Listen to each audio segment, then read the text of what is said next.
Welcome to the Unlist. Today's video is actually a request. Someone asked me to do a quick crash course on Animalics. And so I've never really gotten any requests for specific subjects before. And I said, hey, why not? Let's go ahead and honor the request. So you can thank the anonymous requester of this video topic for this video. Animalics. Well, technically, animalic notes are typically musks, but we separate them from other musks because most other musks we find in today's fragrance world are of a very clean, synthetic, usually transparent variety, sometimes fruity or soapy, but they're definitely not raunchy. They're definitely not of any kind of secretions nature or bodily effluence nature. Thus, musks of that specific variety we tend to call animalic. And there is some truth to that term because most of these stinky musks are in fact originally derived from animal bodily secretions. Surprise, surprise. And once upon a time, that was the only musk option we had. If we go back enough centuries, 1700s, before that maybe 1600s, the real dawn of Western perfumery, back when most things were just oil, you put oil behind your ears or whatever. We didn't have alcohol-based fragrances until the eau de hongrie came around, and that was a recipe shared. And then of course eau de cologne at the end of the 1700s. And that's when alcohol-based perfumes of a more abstract variety really became the norm. Prior to that, everything was just bashing oils together, much like the perfumery of the Middle East and Southeast Asia. Just oils, different types of oils bashed together. Typically, if you were making a fragrance that way, you needed a base. You needed something that would anchor other oils to your skin, because lavender oil, bergamot oil, those kind of things will dissipate very quickly. They'll be either absorbed by the skin, eaten by the skin, if you will, or they'll just break down quickly because of their nature. We didn't understand that back then. We didn't have that kind of chemistry knowledge. I mean, we had alchemy in those days, but we didn't know about molecules. So we learned very quickly that certain animal secretions could, in fact, contain the other smells that we're trying to put into an oil perfume, and thus keep that perfume on the skin longer. They were the earliest form of fixatives, these animal musks were. The fact that they stunk was really just a side effect, if you will, a byproduct of their nature. And as perfumery became more complex and sophisticated, and we started to use alcohol and other things in perfume, we learned how to better mask those side effects, how to better mask those unpleasant qualities.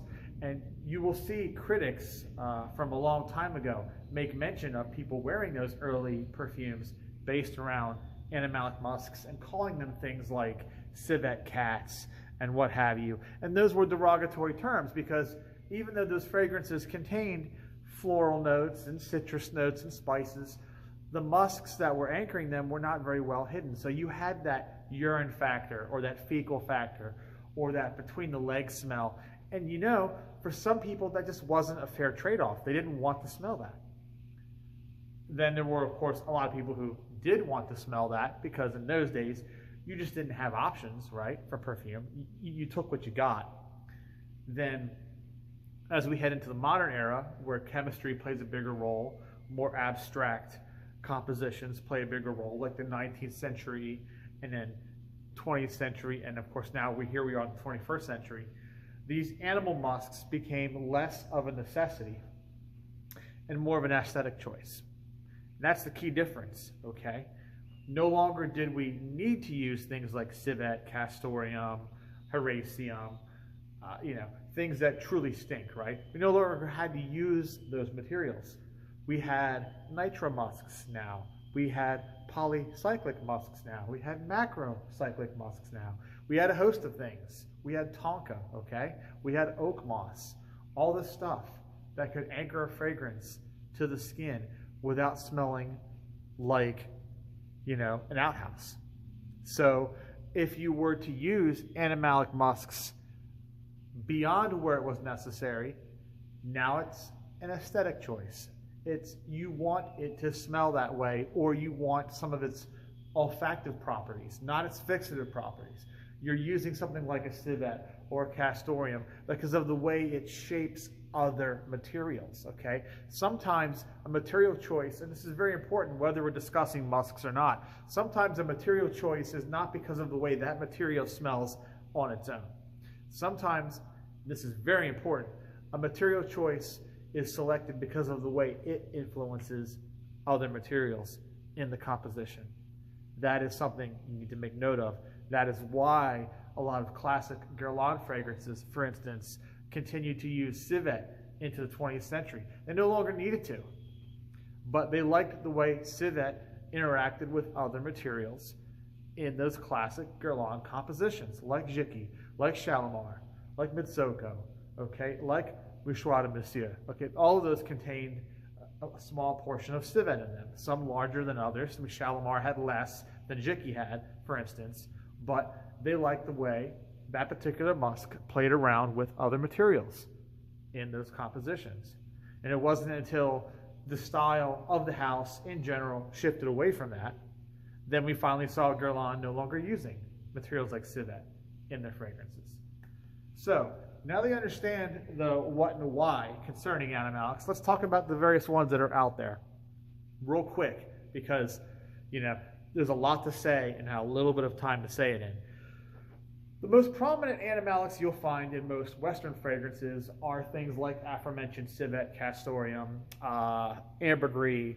You won't really find Tonkin too much because of how expensive it is, and you won't really find Hyraxium either, because Hyraxium is more of a African-based material, because the actual mouse that Hyraxium comes from, the mouse itself, by the way, being named the Hyraxium, those live in Africa. So you'll find Hyraxium more or less in perfumery from North Africa, the Middle East, Turkey, those regions. Okay, you're not going to find a lot of Hyraxium in French fragrances or American fragrances or fragrances from places like India or China, Japan, because that material is just too hard to source over there. Civet is pretty familiar to a lot of people who've spent some time in the online fragrance community. It's that smell of pee-pee poo-poo.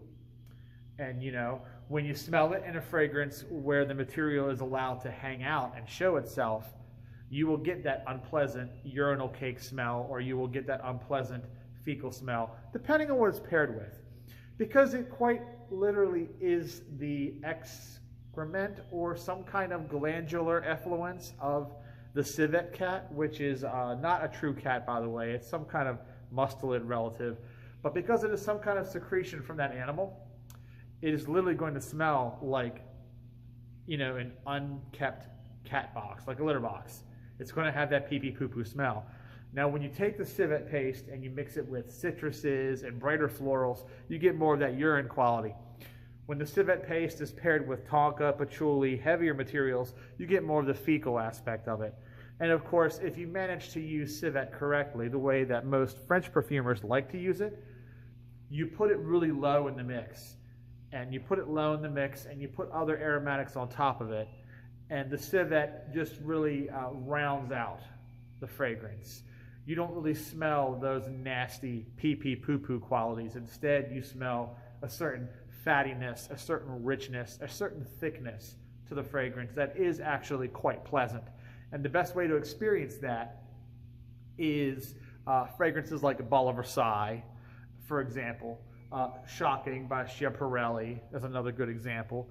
Older bottles of Chanel No. 5 or L'Envent Arpège. Those kind of fragrances use the civet in a way that is rather pleasant. Also, old bottles of Shalimar will have a good degree of it. Now, these days, civet is replaced mostly by materials like Civetone and Cinerome Animalis. Kouros famously used Cinerome Animalis, no real civet in that fragrance.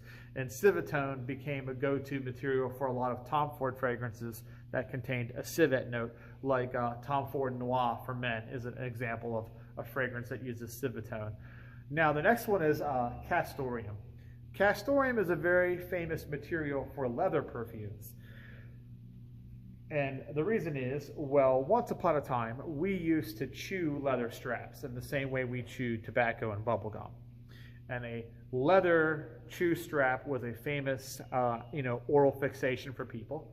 But then once we had things like tobacco and bubblegum, we no longer needed to chew leather. So one of the early materials to flavor bubblegum, for instance, to make it more like leather that people used to chew, is Castoreum. And Castoreum has this strange sort of mouth spittle, kind of dog drool kind of smell, mixed with that skin, fleshy hide smell. It can be really unpleasant in large quantities if you're not mixing it well into a perfume. But if used correctly, it does add that slight bit of, bad breath kind of unwashed skin feel that mixes with other materials in a leather perfume like isobutylquinoline, like birch tar, okay, like clove, like oak moss, and it can create a rather convincing leather accord, more of a well-worn saddle leather. If you're going for a brighter, drier, powdery, more like tannery leather, like something like cabochon, you probably don't want to use Castoreum. But if you're going more for a darker, well-worn leather belt vibe, like say Bellamy, for instance, then yes, Castoreum is the way to go. And you will find Castoreum in fragrances like Bogart One Man Show. You'll find it in Santa Maria Novella Peau d'Espagne. You'll find it even in fragrances that aren't necessarily leather fragrances, like it's in Character by Daniel Hector. Castoreum turns up in that fragrance. It's just a material that imparts a leatheriness in a more organic fashion.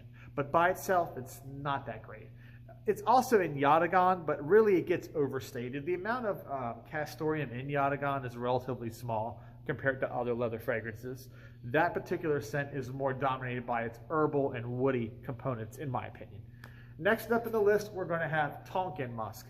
Tonkin is pretty rare in Western perfumery because it comes from the Siberian musk deer, and those are nearly extinct now. When Tonkin musk was used more heavily centuries ago, those deer were in larger number, but we kind of hunted them to extinction. These days, they're kind of grown like livestock. They have farms where they raise these things. But the problem with the Siberian musk deer is you have to kill the animal to get the pods. To get the musk pods located behind the ears, you have to kill the animal. So every time you slaughter the deer for the musk pods, it's one less deer. You have to raise another one. So it can become a very non-renewable resource very quickly. These days we have chemicals that can reproduce the smell of Tonkin musk. One of the more famous ones is Tonkatone, which was heavily abused in the 70s. Once they came out with Tonkatone, everyone had to use it. It was in all the Jovan musk products, all the Coty musk products. It was heavily used in Halston Z14. Okay, it turned up in Chaps by Ralph Lauren. It was in any kind of like brown musk sort of fragrance you can imagine. Tonkatone was in it. And it was an attempt to make a fairly accurate reproduction of real Tonkin, which, by the way, smells kind of like a pleasant, soft, powdery fur of the animal's back. It's got a little bit of animal effluence to it, but not nearly as much as, say, Castoreum or Civet. It's actually the most pleasant, in my opinion, of the animal musks because, it's designed to smell pleasant. I mean, the deer use the musk pods to attract mates. So if it smelled bad, it wouldn't work, right? That's just how evolution tends to pan out. But, real Tonkin musk in a fragrance is not really likely these days, unless you've got some artisanal perfumer like an Orige Lador or Bortnikov, or someone who's going to source the musk tincture, the pod tinctures. Really, really expensive. And no offense to those guys, but in my opinion, if you're using real musk pods in 2023, you're flexing. You're just trying to flex because it's an expensive material and you don't really need to use it, okay? Because the replacers are very accurate. Very, very, and I've smelled them, real and synthetic. They're very accurate. So at that point, if you're insisting on the real thing, it's because you want to do this. You want to do this. Next up is Ambergris. And Ambergris is kind of in the same boat as Tonkin musk. Very expensive, not really necessary to use because we have enough technology to reproduce a convincing Ambergris accord. So if you are a perfumer trying to use real Ambergris, you are once again just trying to flex. And here's why. It's a very rare material because ambergris has to be coughed up by a whale. Not only that, but it has to be coughed up by a whale and then sit on the beach to dry out and fossilize. So if you just go and you slaughter a whale and take the yak from its gut, that's not really ambergris. It's not going to work. Now, there are different grades of ambergris. The fresher it is, which means the less time it's had to sit, the more animalic it is, the more like halitosis or bad breath it will be. But the longer it is sat on the beach, the more it is petrified, the more it is cured, the more salty, oceanic, mineralic, and fresh it will smell. It imparts more of the mineral qualities of the sand around it and all the materials that were ejected from the whale to begin with. And that kind of ambergris, which is typically called white ambergris, is the best and most expensive stuff. And that is the salty, slightly oceanic, mineralic smell of ambergris you will find in a lot of Middle Eastern fragrances, because in the Middle East, they prefer that more dried out ambergris smell. And most of your synthetic replacers, most of your things built around ambroxan that have salty elements added in and stuff like that, you know, ambergris reconstructions, a lot of those are also trying to imitate the older, more dried out stuff. No one really goes after that black ambergris. Nobody really wants that stinky stuff, you know. And the only time anyone ever really would use that is back when we only had ambergris and there wasn't anything synthetic. So people would use the cheaper stuff, which stunk because it was cheaper. Now they don't have to. They can either pay for the real deal that's sat for a long time and found, or they can just replicate it with materials, you know, with chemicals. Now, Hyraceum. I said that's not really used very often, but it's still worth mentioning. Hyraceum is quite literally mouse droppings. That's it. It's mouse droppings.